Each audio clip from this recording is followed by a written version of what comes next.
विद्यार्थी मित्रांनो, माझे नाव निकिता श्रींगोळे। मी इयत्ता 6वी मध्ये शिकत आहे। माझ्या शाळेचे नाव जिल्हा परिषद माध्यमिक शाळा पानखिंडी गाव। मी पुस्तक घेतले आहे चतुर कोल्हा वधू बकरी। या पुस्तकात लेखक नाही। या पुस्तकाची किंमत फक्त 100 रुपये आहे। मला या पुस्तकात अनेक गोष्टीच्या असे कळालेले आहेत की आपल्या एखादी चतुर गोष्टी आपण अनेक लोकांनी आपल्याला हल्ला केल्याच्या बद्दल आणि त्या चतुर कोल्हा म्हणाला की अरे देवा, आपल्या देशात आपल्या एका चतुर कोल्हा म्हणाला की आपल्या चतुर कोल्हा म्हणाला वेधूळ काय बकरा। एखादी गोष्ट त्याला अचानक कळते। चतुर कोल्हा म्हणते की अरे आपल्या बकरीला तर काही अचानक वाटलेच नव्हते आणि त्या गोष्टीला त्याने उशीर लावला आणि त्या गोष्टींना त्याने आपल्याला एखादी गोष्ट ठराच नाही पाहिजे आणि त्याला चतुर कोल्हा म्हणाला की अरे देवा, आपल्याला अचानक गोष्टीचा राग येतो आणि त्या गोष्टीला अचानक आपण भिडून देतो आणि त्या गोष्टीला आपल्याला काही उशीर पाशीर लागला नाही आणि तो लगेच म्हणतो की आई, आपल्याला अनेक लोकांनी आपल्यावर चतुर आणि बकरा असे म्हणले होते। तो लगेच म्हणतो की नाही, आपल्याला काही अचानक लोकांनी आपण त्या गोष्टीला अचानक बनले नाही। तो लगेच म्हणतो चतुर कोल्हा की नाही, आपल्याला अचानक गोष्टीचा राग येतो आणि त्या रागावर आपल्याला एखादी गोष्ट ठराच नाही पाहिजे। ते चतुर कोल्हा म्हणतो की नाही, आपल्याला काही उशीर लागलाच पाहिजे आणि चतुर कोल्हा म्हणतो की आपल्या एका बकरीला आपण खाल्ल्याबद्दल तर ती बकरी तर आपल्या उडूनच जाईल। आपल्याला त्या बकरीचं ध्यान हवेच आहे। तो बकरी म्हणतो की नाही, आपल्याला अचानक गोष्टीचा राग येतो आणि त्या गोष्टीला अचानक आपण चतुर म्हणून असे ओळखले जाते। तो कोल्हा म्हणतो की नाही, आपल्या कोल्ह्याला आपण अचानक धूरपात असे केले नाही आणि त्या गोष्टीला त्याने अचानक वेगाने ठरवले नाही। आणि तो कोल्हा म्हणतो की नाही, आपल्याला अचानक गोष्टीचा राग येतो आणि त्या गोष्टीला अचानक आपल्याला भिडून दिल्याच्या बद्दल आपल्याला काही उशीर लागतात।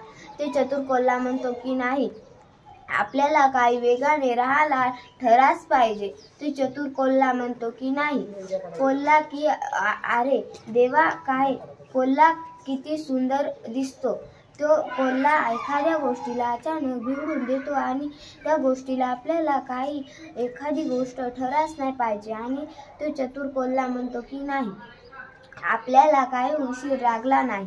तो लगेच म्हणतो की नाही, चतुर कोल्हा नाही, तो लगेच म्हणतो की आपल्या काही उशीर पाशीर लागलेल्या गोष्टीला आणि दूर पास केल्यानंतर आपण काही कोल्ह्याला अचानक दिसून लागले नाही आणि तो कोल्हा म्हणतो की नाही, कोल्हा बाबा, आपल्याला काही उशीर लागला नाही आणि अचानक आपल्याला एखादी गोष्ट ठरायच नाही पाहिजे आणि ते चतुर कोल्हा म्हणतो की नाही।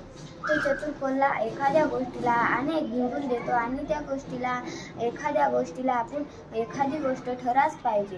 तो चतुर कोल्हा म्हणतो की नाही, आपल्याला काही गोष्ट ठराच पाहिजे। तो चतुर कोल्हा एखाद्या गोष्टीला अचानक भिडून देतो आणि त्या गोष्टीला एखाद्या गोष्टीला आपल्याला काही परंतु विशेष ठरायचे नव्हते आणि तो चतुर कोल्हा म्हणतो की नाही, आपण त्या एका कोल्ह्याला आपल्याला अचानक उडून मारून खेतो आणि त्या गोष्टीला अचानक भिडून देतो आणि ते चतुर कोल्हा म्हणतो की नाही, एखाद्या गोष्टीला अनेक लोकांनी आपल्याला देण्याचे आनंद केल्यानंतर एखादी गोष्ट अचानक त्याला एका गावात आणि त्याला चतुर कोल्हा लगेच म्हणतो की आपण विशिष्ट ठरायचे नव्हते आणि एखादी गोष्ट ठराच नाही पाहिजे आणि तो चतुर कोल्हा म्हणतो की नाही, आपल्याला काही उशीर लागत पाहिजे आणि तो चतुर कोल्हा म्हणतो नाही, एखाद्या राजाला आपण एखादी गोष्ट ठराच नाही पाहिजे आणि त्या वेगाने आपल्याला अचानक